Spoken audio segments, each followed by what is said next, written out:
चतुर्था पाठः बालकः ध्रुवः। बालक ध्रुव। अयं बालकः ध्रुवः अस्ति। यह बालक ध्रुव है। अस्य जनकः इसके पिता महाराजः उत्तानपादः आसीत्। इसके पिता महाराज उत्तानपाद थे। तस्य धर्मपत्नी सुनीति रूपवती गुणवती पतिव्रता च नारी आसीत्। उसकी पत्नी धर्मपत्नी सुनीति रूपवती रूपवान गुणवती गुणवान च माने और पतिव्रता स्त्री थी। उसकी धर्मपत्नी सुनीति रूपवती गुणवती और पतिव्रता स्त्री थी। सर्व सुख संपन्ना अपि सभी प्रकार के सुख होते हुए भी अपि माने भी राजा संतति विहीनः राजा संतान रहित था, संतान नहीं थी। तदर्थम इसलिए चिंतातुरा अभवत्। चिंतातुरा चिंता धन आतुर चिंता से व्यथित था। सभी सुख होते हुए भी राजा संतान रहित था, इसलिए चिंता से व्यथित था, व्यथित हुआ, दुखी हुआ। मति मति सुनीति बुद्धिमान सुनीति द्वितीयं विवाहं कर्तुम दूसरा विवाह करने के लिए तम अकथयत उससे कहा। उसकी बुद्धिमान पत्नी सुनीति ने दूसरा विवाह करने के लिए उससे कहा। तस्याः विशेष आग्रहेण उसके विशेष आग्रह के द्वारा राजा द्वितीयं विवाहं राजा ने दूसरा विवाह सुरुच्या सह सुरुचि के साथ सह माने साथ सुरुच्या में तृतीया विभक्ति है। सुरुचि के साथ अकरोत किया। उसके विशेष आग्रह से राजा ने दूसरा विवाह सुरुचि के साथ किया। सुरुचि रूपवती सुरुचि रूपवती बहुत सुंदर थी, परम लेकिन कुटिल हृदया आसीत कुटिल हृदय वाली थी। विवाहात् परम विवाह के बाद तस्याः एकः पुत्रः अभवत् उसके एक पुत्र हुआ।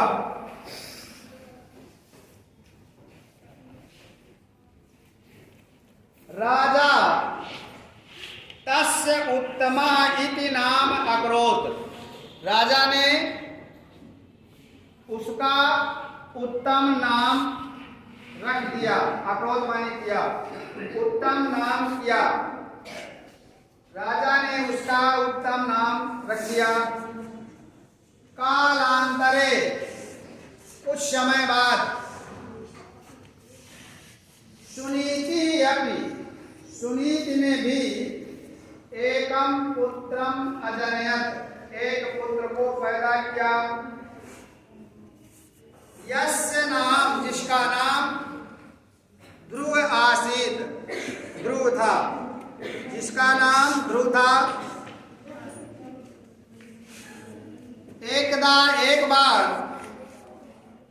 नृपः उत्तमम, राजा उत्तम अंके कृत्वा अलालयत, एक बार राजा ने उत्तम को अंके कृत्वा, गोदी में लेकर के अलालयत, खिला रहे थे, प्यार कर रहे थे, खिला रहे थे। तदानीम, उसी समय, उसी समय ही पंचवर्षीयः बालकः, 5 वर्ष का बालक, ध्रुव तत्र आगच्छत, वहां आया। सापि, वह भी, नृपस्य अंके, राजा की गोदी में, उपवेशनाय, बैठने के लिए, अवांछित, इच्छा की, उसने भी राजा की गोदी में बैठना चाहा। किंतु लेकिन नृपः तं न उपावेशयत, राजा ने उसको नहीं बैठाया, न उपावेशयत, नहीं बैठाया। तदा, तब, तत्र उपविष्टा, तत्रोपविष्टा, वहां पर बैठी हुई विमाता, उसकी सौतेली माता सुरुचि, सुरुचि ने ध्रुवम अब्दत, ध्रुव से बोली। तब वहां पर बैठी हुई उसकी सौतेली माता सुरुचि ध्रुव से बोली, त्वं तपोबले, तुम तपस्या के बल के द्वारा, यदा, जब, मम कुच्छौ, मेरी कोख से, मेरे पेट से, जन्म ग्रहीष्यसि, जन्म लोगे, तदा, तब, राजा अंके, राजा की गोद में, उपवेशन योग्या भविष्यसि, बैठने के योग्य होगे। तुम तपोबल के द्वारा, तपस्या के बल से, जब मेरी कोख से या पेट से जन्म लोगे, तब राजा की गोदी में बैठने के योग्य होगे। इति, ऐसा कहा। तया अपमानिता, उसके द्वारा अपमानित होकर के, ध्रुव, तत्सर्वं, वह सभी, स्वमातरम अकथयत, अपनी माता से कहा।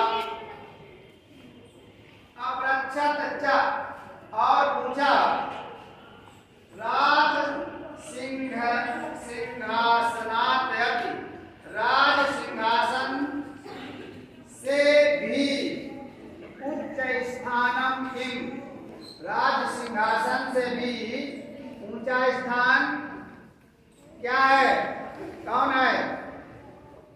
अहम, मैं, तदेव, उसी को, प्राप्तुम, प्रयतिष्ये, मैं उसी को प्राप्त करने का प्रयास करूंगा।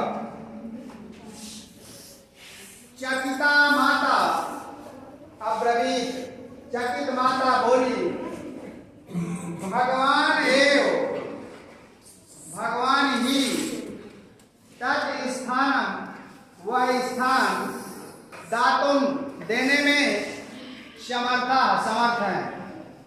भगवान ही वह स्थान देने में समर्थ है। त्वं तमेव भज, तुम उन्हीं को भजो। मातु आज्ञा, माता की आज्ञा से,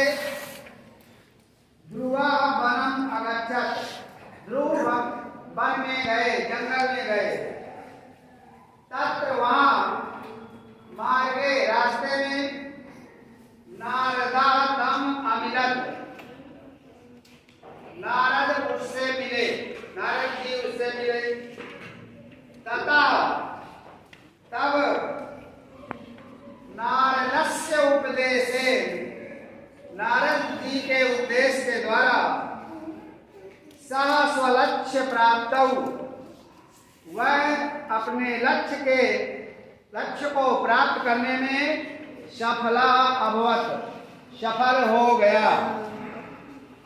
अद्यापि आज भी आकाश में ध्रुव तारा इति नामना, ध्रुव तारा के नाम से उच्चैः स्थिता अस्ति, ऊंचे स्थान पर स्थित है। धन्यो अयं देशः, धन्य अयं देशः, यह देश धन्य है, यत्र जहाँ पर ईदृशा बालका अभवत्, इस प्रकार का बालक हुआ। फिर से सुने, यह बालक ध्रुव है, इसके पिता महाराज उत्तानपाद थे, उसकी धर्म पत्नी सुनीति रूपवान गुणवान और पतिव्रता स्त्री थी। सभी सुख होते हुए भी राजा के कोई संतान नहीं थी, इसलिए वो चिंता से व्यतीत रहता था।